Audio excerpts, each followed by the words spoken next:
আমার কিছু চাই না। আমি এখন জনগণের জন্য, দেশের জন্য, মানুষের জন্য কাজ করতে চাই। আমার প্রধানমন্ত্রী হওয়ার কোনো শখ নেই, আমার কোনো প্রধানমন্ত্রী হওয়ার শখ নেই। বাংলাদেশের ইতিহাসে সবচেয়ে ত্যাগী এবং আপোষহীন প্রধানমন্ত্রী ছিলেন বেগম খালেদা জিয়া। সহজ সরল জীবনযাপন করলেও তার রাজনৈতিক সিদ্ধান্তগুলো ছিল কঠোর এবং কৌশলী। অত্যাচারীদের কাছে কখনো নত হননি বেগম খালেদা জিয়া। রাজনীতির পাশাপাশি ধর্মীয় বিষয়ে আনুগত্য ছিলেন বেগম খালেদা জিয়া।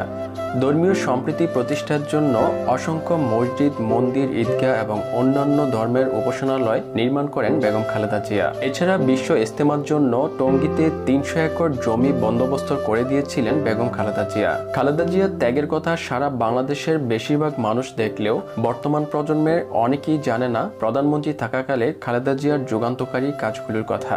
প্রধানমন্ত্রী হিসেবে বেগম খালেদা জিয়ার উন্নয়নমূলক কাজগুলো নিয়ে কখনো ঘটা করে আলোচনা করা হয় না। কারণ একটাই, খালেদা জিয়া শেখ হাসিনার মতো উন্নয়নের বাণী শুনিয়ে ক্ষমতায় টিকে থাকতে চাননি। তার দল বিএনপিও ক্ষমতায় থাকাকালীন খালেদা জিয়ার সাফল্য নিয়ে খুব একটা কথা বলেনি। এই ভিডিওতে আমরা দেখব রাষ্ট্র বিনির্মাণে বেগম খালেদা জিয়ার কিছু উল্লেখযোগ্য যুগান্তকারী কাজ সম্পর্কে। দর্শক, প্রধানমন্ত্রী হিসেবে বেগম খালেদা জিয়া আপনাদের কাছে কেমন ছিলেন? আপনাদের মতামত অবশ্যই কমেন্ট করবেন। মহান মুক্তিযুদ্ধকে নিজেদের গণ্ডিতে সীমাবদ্ধ রাখার জন্য আওয়ামী লীগের বিরুদ্ধে বিপুল সমালোচনা থাকলেও বেগম খালেদা জিয়া এবং তার বিএনপির ক্ষেত্রে সেটা নেই। অথচ মুক্তিযুদ্ধ এবং মুক্তিযোদ্ধাদের সম্মানিত করার ক্ষেত্রে বেগম খালেদা জিয়ার অবদান ছিল অপরিসীম। তিনি ক্ষমতায় এসে মুক্তিযুদ্ধের স্মৃতি রক্ষা এবং স্মৃতি বিজড়িত স্থানগুলো রক্ষার উদ্যোগ গ্রহণ করেন। রায়েরবাজার শহীদ বুদ্ধিজীবী স্মৃতিসৌধ নির্মাণ করে মুক্তিযুদ্ধে নির্মমভাবে প্রাণ হারানো বুদ্ধিজীবীদের প্রতি সম্মান প্রদর্শনের ব্যবস্থা করেন। এরপর 2001 সালে সরকার গঠন করে খালেদা জিয়া মুক্তিযোদ্ধাদের কল্যাণে সরাসরি সরকারকে সম্পৃক্ত করতে মুক্তিযুদ্ধ বিষয়ক মন্ত্রণালয় প্রতিষ্ঠা করেন। এছাড়া বেগম খালেদা জিয়া পাকিস্তানে অসম্মানিত অবস্থায় পড়ে থাকা বীরশ্রেষ্ঠ মতিউর রহমানের দেহাবশেষ বাংলাদেশে ফিরিয়ে নিয়ে আসার ব্যবস্থা গ্রহণ করেন।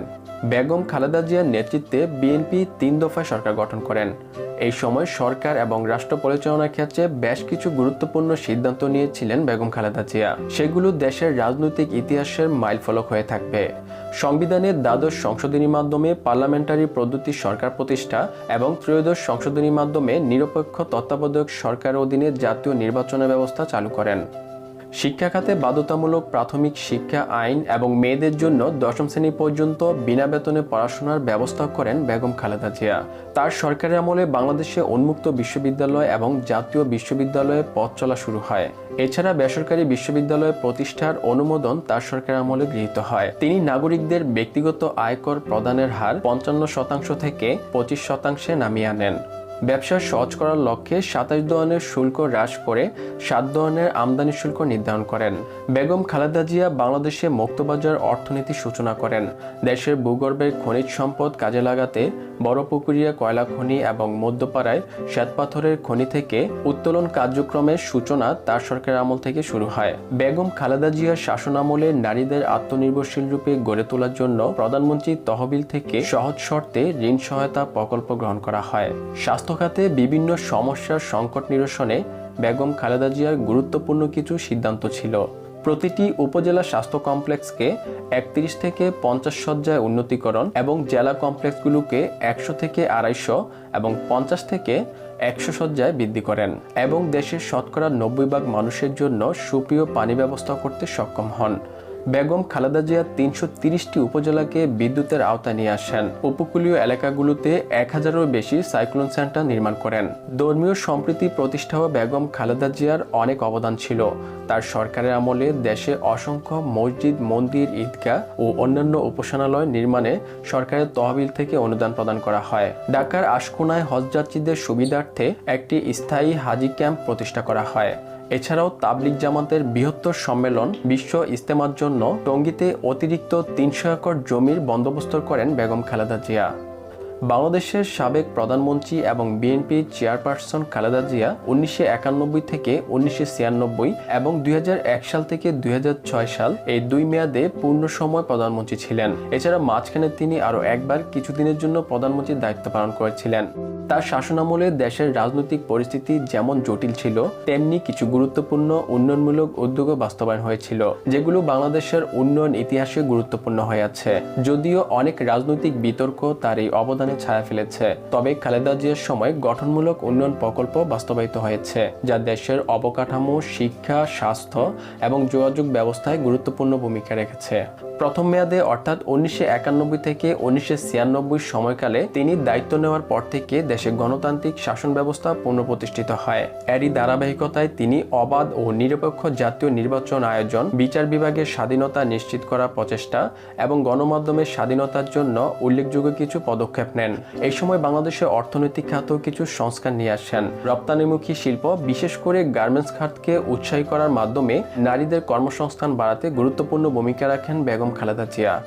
এছাড়া বিদেশি বিনিয়োগ আকর্ষণে বিশেষ উদ্যোগ নেন খালেদা জিয়া, যার ফলে একাধিক ইপিজেড গড়ে ওঠে। শিক্ষা খাতে তার সময় একটি গুরুত্বপূর্ণ উদ্যোগ ছিল প্রাথমিক শিক্ষা মেয়েদের জন্য উপবৃত্তি চালু করা। এর মাধ্যমে দরিদ্র পরিবারগুলোর মধ্যে মেয়েদের স্কুলে পাঠানোর হার বেড়ে যায়। এই কর্মসূচির মাধ্যমে পরবর্তীকালে আন্তর্জাতিক স্বীকৃতিও পায়।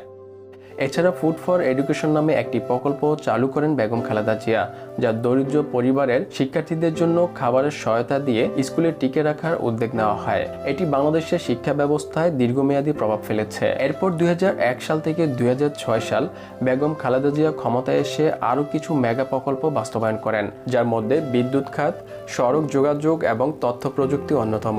এই সময় কিছু গুরুত্বপূর্ণ সড়ক, সেতু ও মহাসড়ক নির্মাণ এবং উন্নয়নমূলক কাজ করা হয়। ঢাকা চট্টগ্রাম মহাসড়কের সম্প্রসারণ প্রকল্প গ্রহণ করা হয় এবং মাওয়াঘাটে পদ্মা সেতুর সম্ভাব্যতা যাচাই ও ভূমি অধিগ্রহণের কাজ করা হয়। যদিও এই প্রকল্পটি পরবর্তীকালে আওয়ামী লীগ সরকারের সময় বাস্তবায়ন হয়।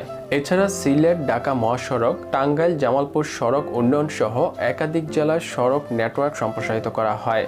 বেগম খালেদা জিয়ার সরকারের সময় দেশে বিদ্যুৎ উৎপাদনে কিছুটা বাড়ানো হয় এবং কিছু নতুন বিদ্যুৎ কেন্দ্রের কাজ শুরু করা হয়, যেমন টঙ্গী ও হরিপুর বিদ্যুৎ কেন্দ্র। যদিও চাহিদার তুলনায় সরবরাহ কম ছিল, তবুও এই সময়ের মধ্যে কিছু বেসরকারি বিদ্যুৎ উৎপাদনকারী প্রতিষ্ঠানের অনুমোদন দিয়ে স্বল্পমেয়াদে জেনারেশন সক্ষমতা বাড়ানোর চেষ্টা করা হয়। তথ্য প্রযুক্তি খাতেও বেগম খালেদা জিয়া বেশ কিছু পদক্ষেপ নেন। সরকারি দপ্তরগুলোতে কম্পিউটার ব্যবহার চালু করেন এবং ইন্টারনেট সেবা কিছুটা সম্প্রসারিত করেন। একই সাথে মোবাইল ফোন সেবা বেসরকারি খাতে বিস্তার করেন এবং একাধিক অপারেটরকে বাজারে নিয়ে আসেন। এই সময় মোবাইল ফোন সংযোগ সাধারণ জনগণের কাছে সহজলভ্য হতে শুরু করে, যা পরে দেশের ডিজিটাল রূপান্তরের ভিত্তি তৈরি করে দেয়। স্বাস্থ্য খাতেও কিছু ইতিবাচক পদক্ষেপ নেন বেগম খালেদা জিয়া। বেগম খালেদা জিয়ার শাসনামলে দেশের অর্থনীতি কিছুটা স্থিতিশীল ছিল। তখন দেশের জিডিপি গড়ে 6% কাছাকাছি ছিল। এই সময় বিদেশি মুদ্রার রিজার্ভ, রেমিটেন্স এবং কৃষি উৎপাদনের খাতে উন্নয়ন লক্ষ্য করা যায়। সে সময় ধান, গম এবং সবজি উৎপাদন বেড়ে যায়, যা খাদ্য নিরাপত্তা নিশ্চিত করতে ভূমিকা রাখে। সার্বিকভাবে বেগম খালেদা জিয়ার শাসনামল রাজনৈতিক দ্বন্দ্ব সংঘাতে ভরপুর হলেও তার সময়ে গুরুত্বপূর্ণ কিছু উন্নয়নমূলক পদক্ষেপ গ্রহণ করা হয়। খালেদা জিয়া বাংলাদেশের প্রথম নারী প্রধানমন্ত্রী এবং জাতীয়তাবাদী রাজনীতির অন্যতম প্রতীক। তিনি শুধু একজন রাজনৈতিক নেত্রী ছিলেন না, তিনি একজন সংগ্রামী নারী ছিলেন। জিয়াউর রহমানের মৃত্যুর পর রাজনীতিতে প্রবেশ করে তিনি অসংখ্য চ্যালেঞ্জ মোকাবেলা করে বিএনপিকে নেতৃত্ব দিয়ে বছরের পর বছর সামনে এগিয়ে নিয়ে এসেছেন। ব্যক্তিজীবনে তিনি দৃঢ়চেতা, আত্মবিশ্বাসী এবং কৌশলী নেতৃত্বের অধিকারী ছিলেন। সৎ সরল জীবনযাপন করলেও রাজনৈতিক সিদ্ধান্তে তিনি ছিলেন কঠোর এবং দৃঢ়। দর্শক, প্রধানমন্ত্রী হিসেবে বেগম খালেদা জিয়া কেমন ছিলেন? আপনাদের মতামত অবশ্যই কমেন্ট করবেন।